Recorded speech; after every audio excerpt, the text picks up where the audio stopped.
আর ওহে বন্ধু এই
নমস্কার শ্রী স্বামীত নিত্যভূমি দর্শক মন্ডলী ও আমার পরম পূজনীয় মা এবং ভাই বোনেরা, আপনারা যথায় এখানে ওখানে ঘোরাঘুরি না করে নিজ নিজ দর্শন উপযোগী জায়গায় ধৈর্য সহকারে শান্তি শৃঙ্খলা বজায় রেখে বসে যান।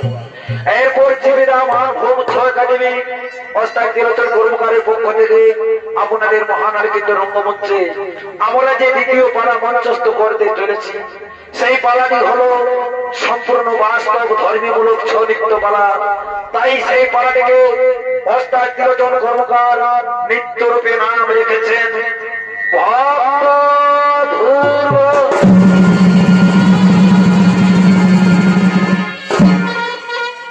সুধীর দর্শক মণ্ডলী, শ্রীমদ ভাগবত পুরাণে কথিত আছে মনুর পুত্র ছিল রাজা উত্তারপুর। তার দুই রানী ছিল, বড় রানীর নাম সুনীতি এবং ছোট রানীর নাম সুরুচি।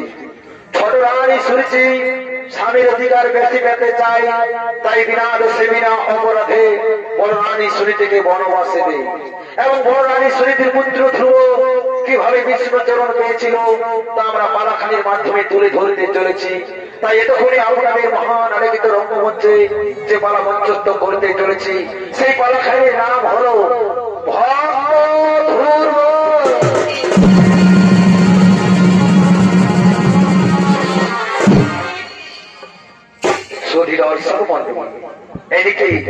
এদিকে মহারাজা উত্তরপদের মন্ত্রী, সেনাপতি, সৈন্যগণ তারা রাজপাট পরিচালনা করার জন্য রাজার রাজভবনে আগমন করিতেছে।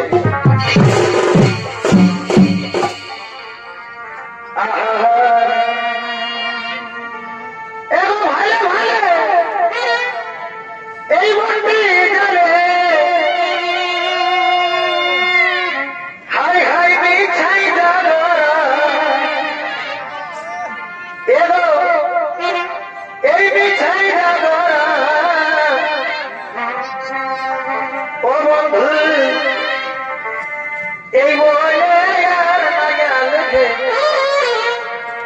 আমি বুঝি না ও বন্ধু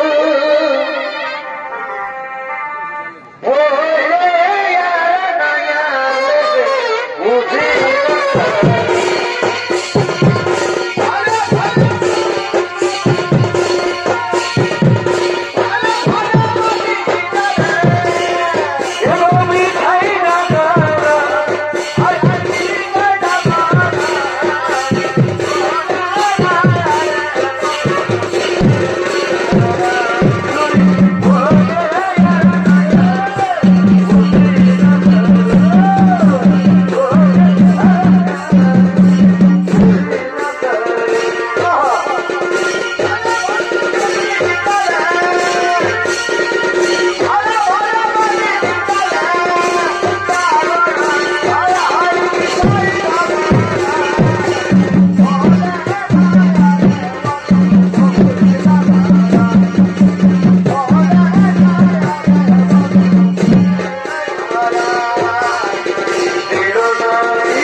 মন্ত্রী সৈন্যগণ তারা রাজপাট পরিচালনা করার জন্য রাজার রাজভবনে আগমন করেছে। আর অন্যদিকে মহারাজ তিনিও রাজপাট পরিচালনা করার জন্য নিজ রাজসভায় ধীরে ধীরে আগমন করিতেছে।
আজ সবার কাজ কিছু হবে না। যাও যাও আমার মন্ত্রী সেনাপতি সরগর, তোমরা সবাই নিজে নিজে ফিরে ফিরে যাও। তোমরা সবাই আমাকে প্রিয় থাকতে দাও, আমাকে প্রিয় থাকতে দাও, আমাকে একটু একা থাকতে দাও।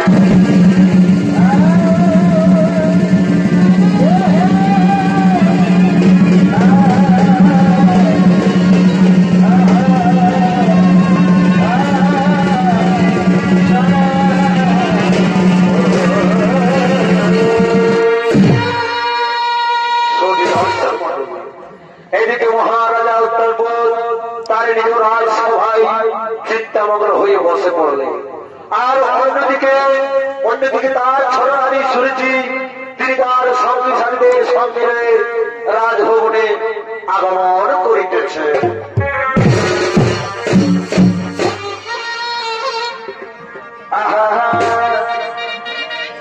এগোনা নানা আর সহে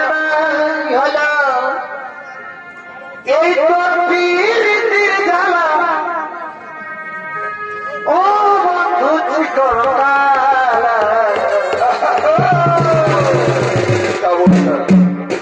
এগো আর সহে না এই তোর পীড়িতির জ্বালা এগো জ্বালা আর সহে না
তোমার কাছে আমাকে কৃষ্ণ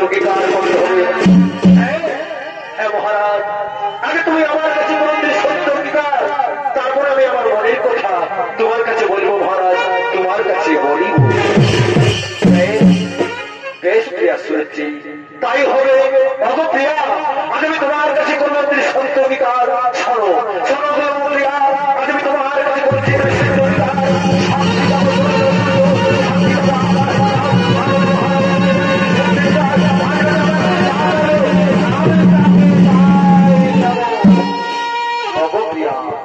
আজ আমি তোমার কাছে করেছি সত্য অধিকার। এখন তুমি তোমার মনের কথা আমার নিকটে খুলে বলো, আমার নিকটে খুলে বলো। শোনো মহারাজ, তুমি যখন আমার কাছে করেছো সত্য অধিকার, তখন আমি আমার মনের কথা তোমার কাছে বলেছি মহারাজ। আমার মনের কথা তোমার কাছে বলেছি। শোনো মহারাজ, শোনো আমার কথা, তুমি কান খুলে শুনে রাখো। তুমি এক্ষুনি এক্ষুনি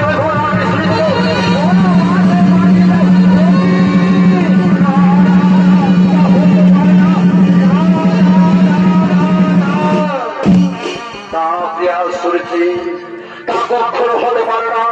বড়ানি শুনেছি আমি বড়বাসী দিতে পারবো না। প্রিয়া বড়নে আমার কাছে করে অপরাধ করে করতেছে কোন অপরাধে আমি কি বললে মহারাজ? তুমি আমার কথা রাখবে না, তুমি আমার কথা করবে না। মহারাজ তুমি আমার কাছে করে সত্য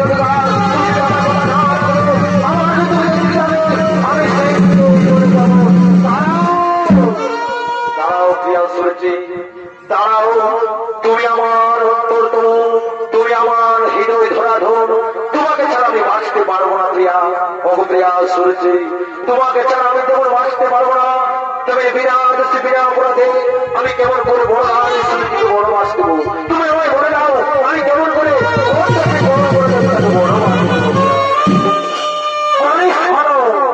শোনো মহারাজ, আকাশে যেমন দুই চাঁদ থাকে না, তেমনি এক রাজার গৃহে দুটি রানী থাকতে পারে না।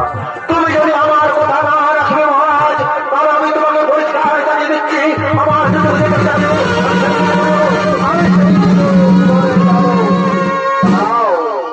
দাঁড়াও প্রিয়া, আমি তোমার কথা করে করে করবো পারো, তোমার কথা আমি না করবো লোক।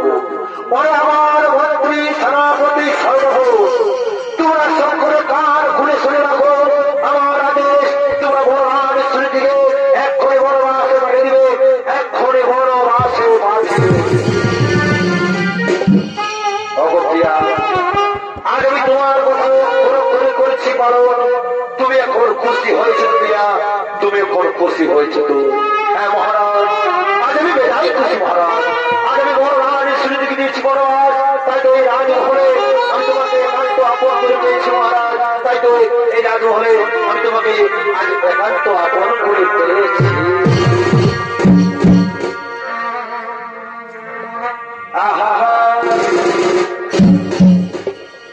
এগো তুমি কত সুন্দর, আরে সে তো জানো না।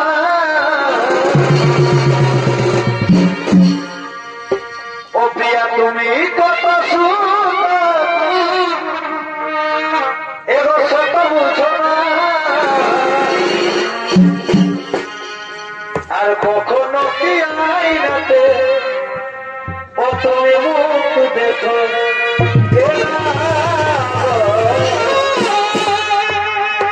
ওরে কখনো কি আইনাতে তুমি মুখ দেখো। এগো কখনো কি আইনাতে ও তুমি মুখ দেখো, কখনো কি আইনাতে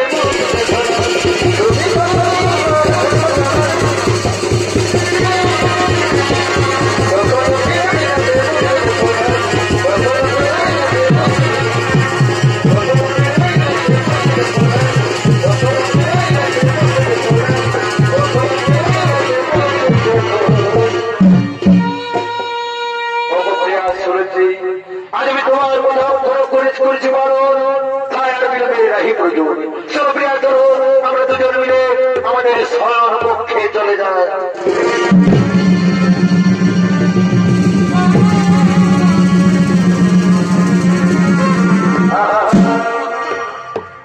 শুধু দর্শক মন্ডলী, মহারাজা সূর্যের কথা মতো বনরানী থেকে মন্ত্রী সেনাপতিদের সাথে দিয়ে বনবাসে দেয়।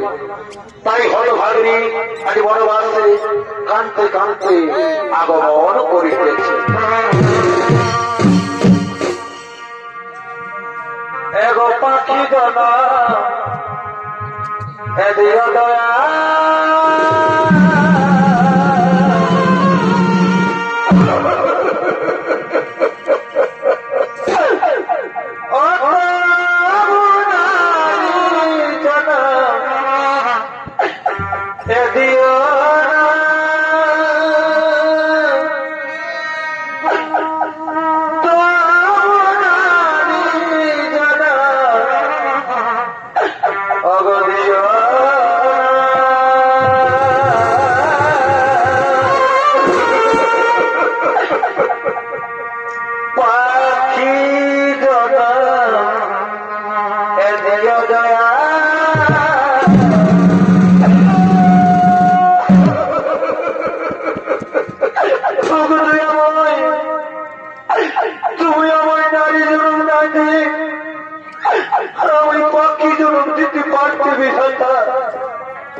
आज আমি রাজরানী করতে, আজ আমি রাজরানী শুনতে, আজ আমি কিনা পথের ভিখারি দয়াময়, তুমি আমায় মরে দাও ঠাকুর। আমি এখন কি করি দয়াময়? কোথায় গেলে আমি একটু শান্তিতে আশ্রয় পাই? তুমি আমায় বলে দাও।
জঙ্গলে কাঁদতে কাঁদতে এদিক ওদিক ঘোরাঘুরি করতে করতে অবশেষে জঙ্গলে বসে পড়ে এমনি ভাবে সেই জঙ্গলে বাস করতে থাকে।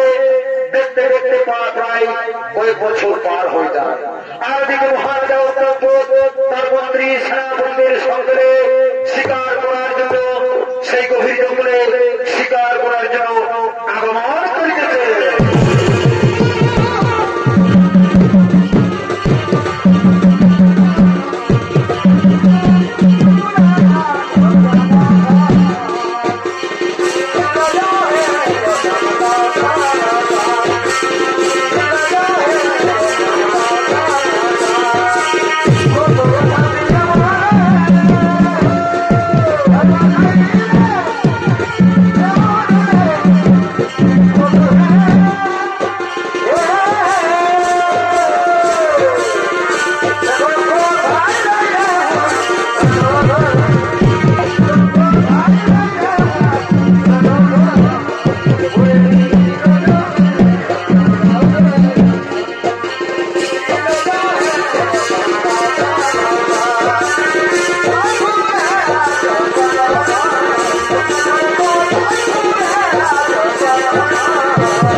এখন আমি কি করি উপায়?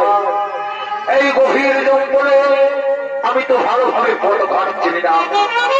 কোথায় গেলে এই গভীর জঙ্গলে আমি একটু আশ্রয় পাই? ওই তো আকাশে কালো মেঘ দেখা যাচ্ছে, চারিদিকে অন্ধকার নেমে আসছে, পূর্বের সূর্য পশ্চিমে অস্ত যেতে চলেছে। এই গভীর অরণ্যে আমি এখন কোথায় গেলে আশ্রয় পাই? আমি এখন কোথায় গেলে আশ্রয় পাই? কিন্তু ওই দূরে একটি পর্বতে দেখতে পাওয়া যাচ্ছে। দাঁড়া, আমি আর আমাদের বিলম্ব করবো না, আমি সেখানে গিয়ে একটু আশ্রয় নেবো, একটু আশ্রয় নেবো, একটু আশ্রয় নেবো।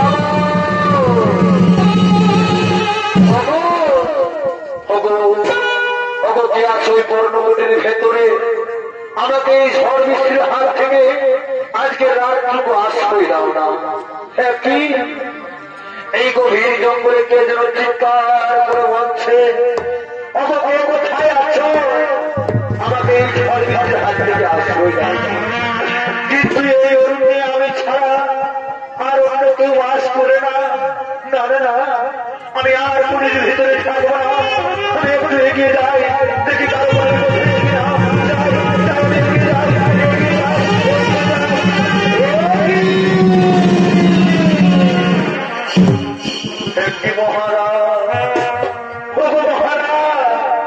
তুমি এই গভীর জঙ্গলে একাকিনী কি করছো মহারাজ? তুমি এই গভীর জঙ্গলে একাকিনী কি করছো মহারাজ? আমার স্মৃতি, আমি আমার মন্ত্রী সেনাপতিদের সামনে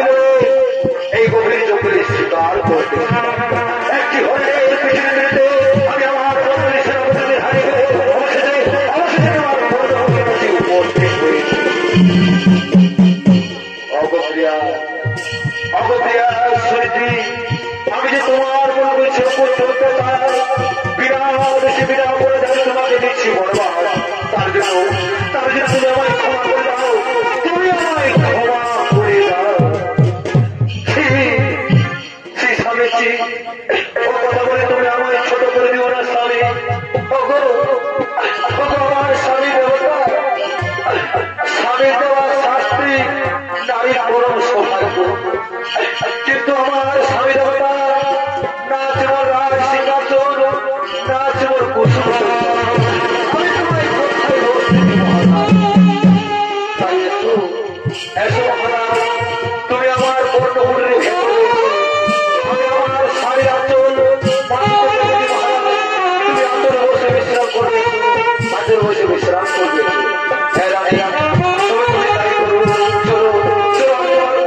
ভেতরে যাই, বর্ণগুলির ভেতরে গিয়ে আমি বিশ্রাম করবো, বিশ্রাম করবো।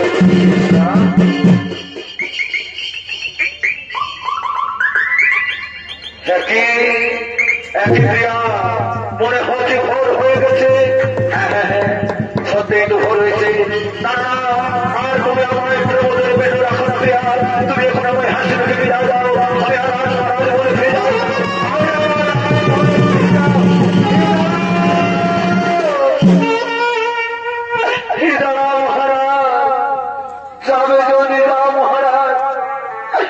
আমি তোমাকে বাধা দেব না, কিন্তু তুমি কি জানো মহারাজ, আজ আমি ঋতুমতী, তাই শুভক্ষণে শুভলগ্নে তোমার সাথে হইল আমার বিরোধ।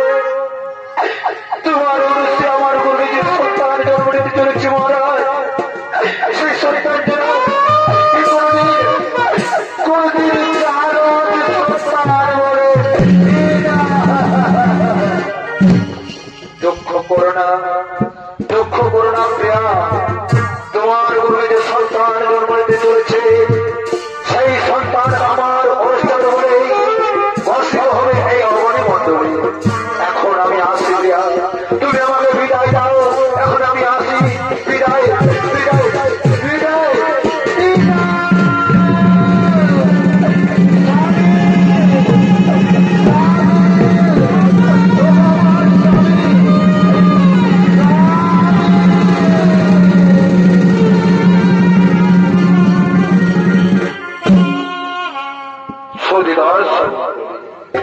মহারাজা উদ্যানপুর তার বড় রানী স্মৃতির বর্ণ করে রাত্রি যাপন করে রাজমহলে ফিরে যায়। একদিকে দেখতে দেখতে প্রায় 10 বছর পার হয়ে যায়। স্মৃতির গর্ভে এক পুত্র সন্তান জন্মগ্রহণ করে, সেই সন্তানের নাম রাখে ধ্রুব। ধ্রুবর বয়স যখন 10 বছর পূর্ণ, তখন ধ্রুব তার সঙ্গে সঙ্গে খেলা করার জন্য উদ্যান হইতে আগমন করিতেছে।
জিজ্ঞাসা করতে চাই, অনেক ধ্রুব আমাদের তো সকলের মাতা পিতা আছে, কিন্তু তোর মাতাকে আমরা সবাই দেখতে পাই, তোর পিতাকে তো আমরা কেউ দেখতে পাই না। সত্যি করে বলতে ধ্রুব, কে তোর পিতা? তোর পিতা কোথায় থাকে? তোর পিতার নাম কি? আমি তো আমার পিতার নাম জানি না, তাই তোমরা এখানে একটু খেলা করো বন্ধু। আমি এক্ষুনি আমার মাতার কাছ থেকে আমার পিতার নাম জেনে আসছি।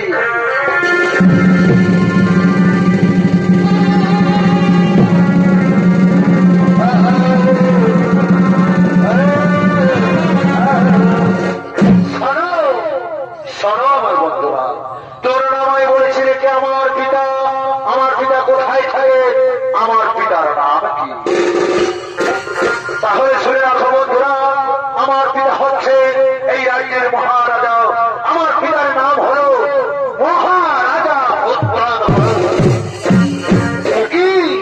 একই কথা বলে ওরে ধ্রুব, ওরে ধ্রুব, তোর পিতা যদি এই রাজ্যের মহারাজা হই, তাহলে তোর মাতার করণে ওই তুমি ছিঁড়া বস্ত্র কেন ওরে ধ্রুব? ওরে ধ্রুব, আর তাই যদি হয়ে যাবে ধ্রুব, শরীরে ধ্রুব, আমরা সবাই মিলে তোর পিতা আর্মি করে যাই। তোর পিতা তোকে দেখলে নিশ্চয়ই তো মুখে ধরে নেবে, নিশ্চয়ই তো মুখে জড়িয়ে ধরবি রে বন্ধু। হ্যাঁ হ্যাঁ বন্ধু, তোমরা তো ঠিক কথাই বলেছো বন্ধু। তুমি আর বিরোধ নেই বন্ধু, চলো চলো আমরা আমার পিতার নিকটে চলে যাই।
রাজভবনে আগমন করিতেছে।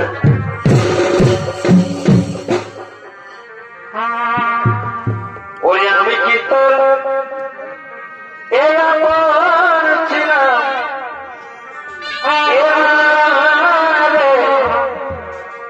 ওরে গরিলা, ওই আমি কি তোর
আমি তোকে একটি কথা বলেছি পুত্র, গুরুজনদের সবসময় সম্মান দিয়ে কথা বলবে পুত্র, গুরুজনদের কোনদিন অসম্মান দিয়ে কথা বলিস না বাবা।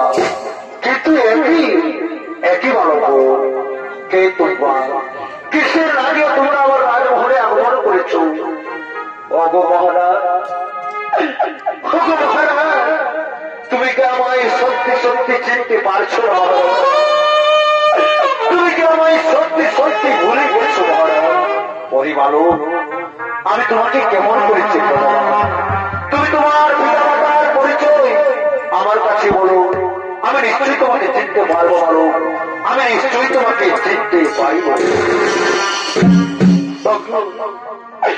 মহারাজ, তুমি আমার পিতা মাতার পরিচয় জানতে চাচ্ছ মহারাজ? মহারাজ, আমি একটু হতভাগা, নাম হল আমার ধ্রুব মহারাজ, আর আমার মাতা হল কি দুঃখিনী, সে কিনা জঙ্গলে বাস করে মহারাজ। আর আমার পিতার নাম হল মহারাজ, এই মহারাজ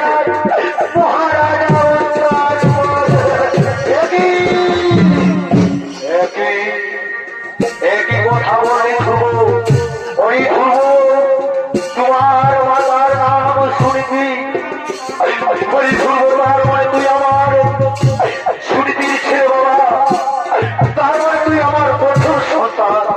ওই পুত্র ধ্রুব, আরে বাবা, একটিবারের মতো তুই আমার মুখের পুত্র, একটিবারের মতো আমার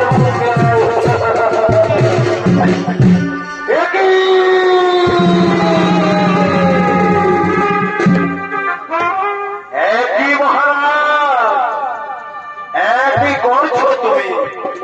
জঙ্গল থেকে ভিখারির মাত্রায় এসে তোমাকে পিতা পিতা বলে ডাকতে লাগলো, অমনি তুমি তাকে বুকে জড়িয়ে ধরে আদর করতে লাগলো।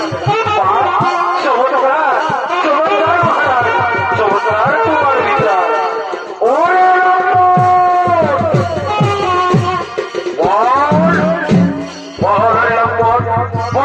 রাজমহলে এসেছি,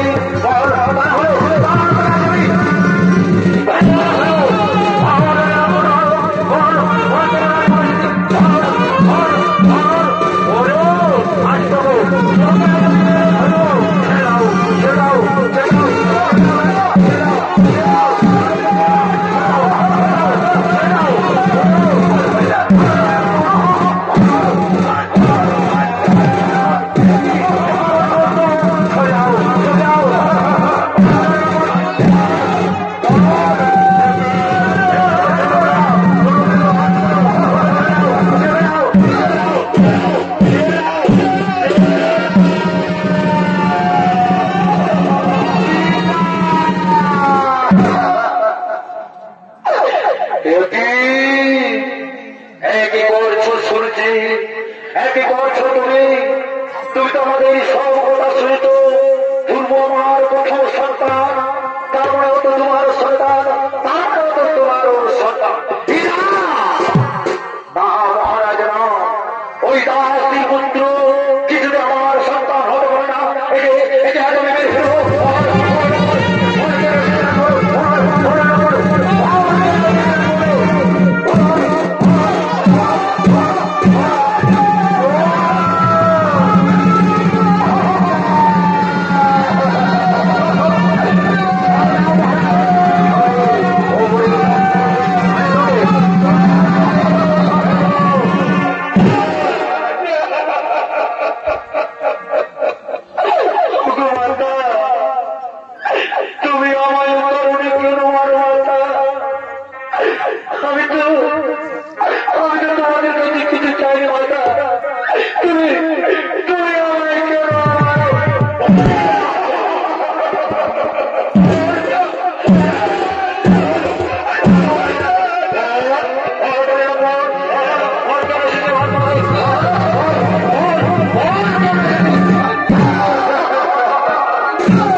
সিংহাসনে বসতে চায়।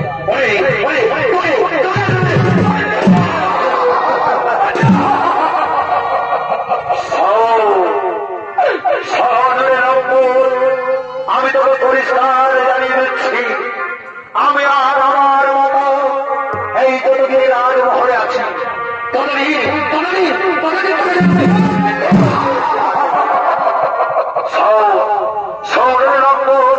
আমি তোকে পরিষ্কার জানিয়ে দিচ্ছি, যদি তুই শ্রীমধুসূদনের নাম স্মরণ করে প্রাণকে করে আমার মায়ের করবে জন্ম নিবি, সেই দিনে রাজমহলে আমি আসবি।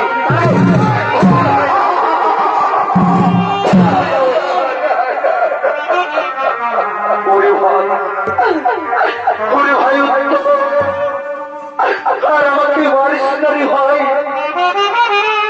আমি আর মুহূর্তে সবাই ভাই, আমি শেষবারের মতো চলে যাচ্ছি। যাওয়ার আগে তোমাদের কাছে একটি অনুরোধ, ওকে মাতা, আমি যাওয়ার আগে তোমার কাছে আমি একটি অনুরোধ করছি মাতা, আমি তোমাকে শেষবারের মতো প্রণাম করতে চাই মাতা,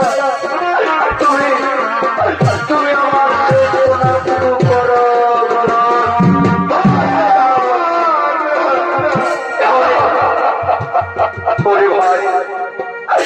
ওরে আমার সাথীরা, চলো চলো বন্ধুরা, চলো আর গল্প করবো না, চলো আমাদের রাজমহলে চলে যায়।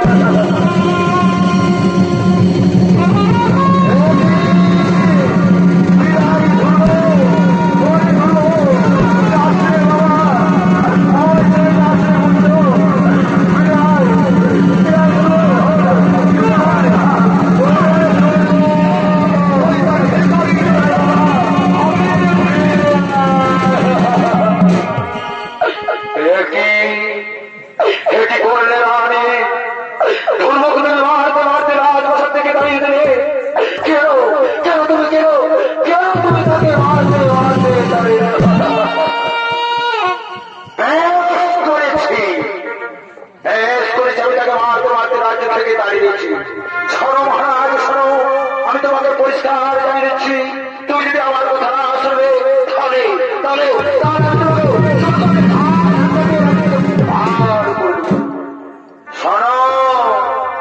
শোনো মহারাজ, শোনো, আমি যতদিন রাজমশালে বেঁচে আছি ততদিন আমার কথাই হবে শেষ কথা। তুমি ততদিন আমার কথাই শুধু বসবে আর উঠবে, বসবে আর উঠবে। অনেক হয়েছে মহারাজ, আর নয়, শয়ন পক্ষে চলে না।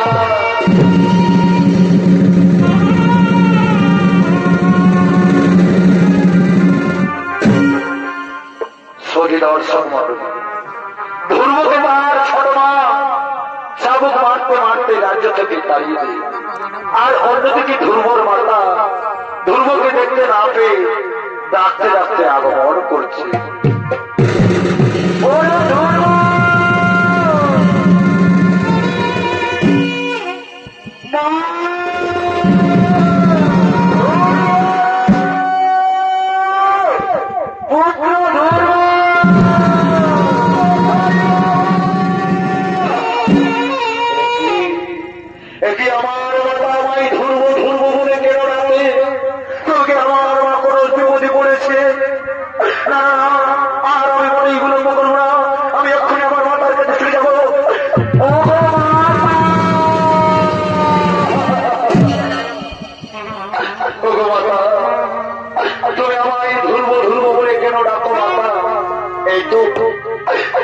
তোমার সমাকে এসেছে মাতা,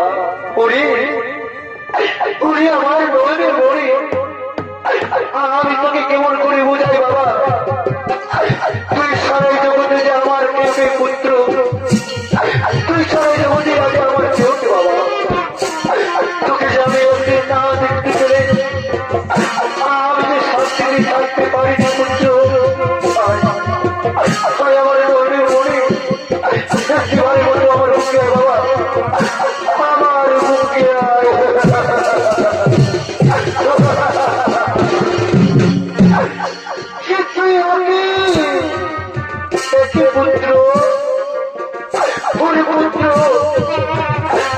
তোর সারা শরীরে এই খরচা আমাকে আলাদের দাম কেন বাবা আমার পুত্র কোথায় গেছি কোথায় গেছি ভগবান আমি আমার মজুদের সঙ্গে রয়ে আমার পিতার কাছে যাই মাতা আমার পিতা আমাকে ছেলে মনে করে আমায় মনে জড়িয়ে ধরে মাতা সেই সময় ছোট এসে আমাকে মারতে মারতে এরা যদি তাড়িয়ে দিতে মাতা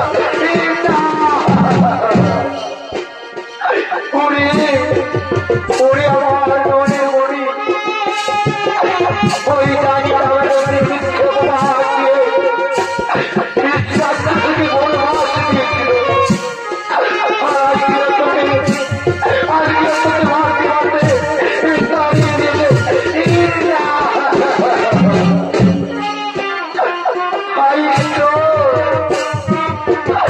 তুমি আমাদের আর কত কষ্ট দেবে দেওয়া হয় তুমি কি আমাদের পুত্রে দুঃখ দেওয়া সুখ রেখো না দাদা আমাদের তোমার সুখ রেখো না ভগমাতা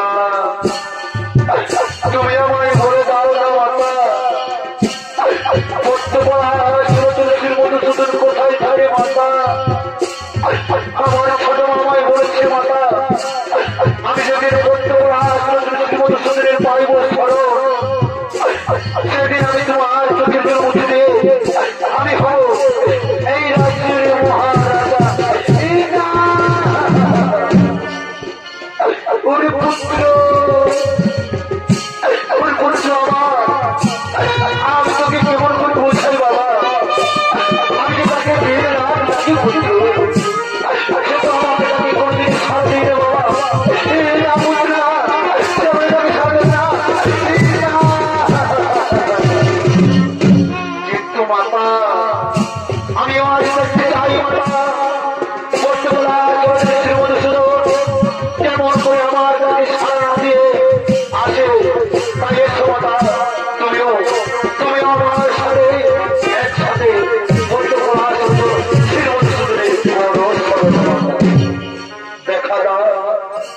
দেখা দাও প্রভু দেখা দাও একটিবারের মতো দাও দর্শক এই দক্ষিণ মায়ের চোখের মুছে করার জন্য দাও দর্শক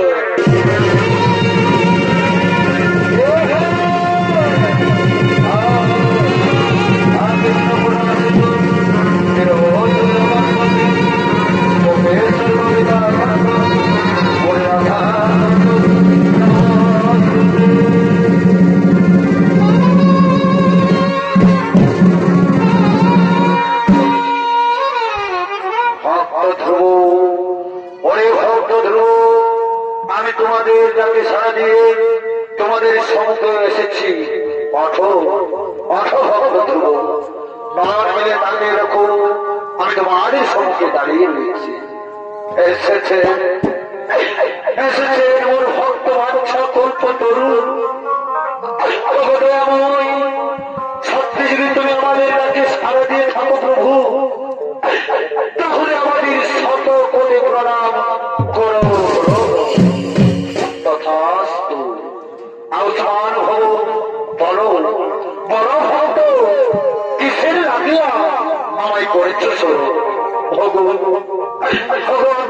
আমি তুমি তো সব জানো দয়াময় আমার পিতা আমার মাতাকে একদিন মিথ্যে অপবাদ দিয়ে রাজ্য থেকে বনবাস দিয়েছিল আর যখন আমি আমার পিতার কাছে ছুটে যাই তখন আমার ছোট মা আমাকে মারতে রাজ্য থেকে তাড়িয়ে দিয়েছে আর বলেছে আমি যেদিন আমি বলতে মধুসূদনের পাইব সেদিন আমি আমার চোখের জন্য মুছে দিয়ে আমি হব এই রাজ্যে রাজা তথাস্তু ভক্ত আমি তোমাকে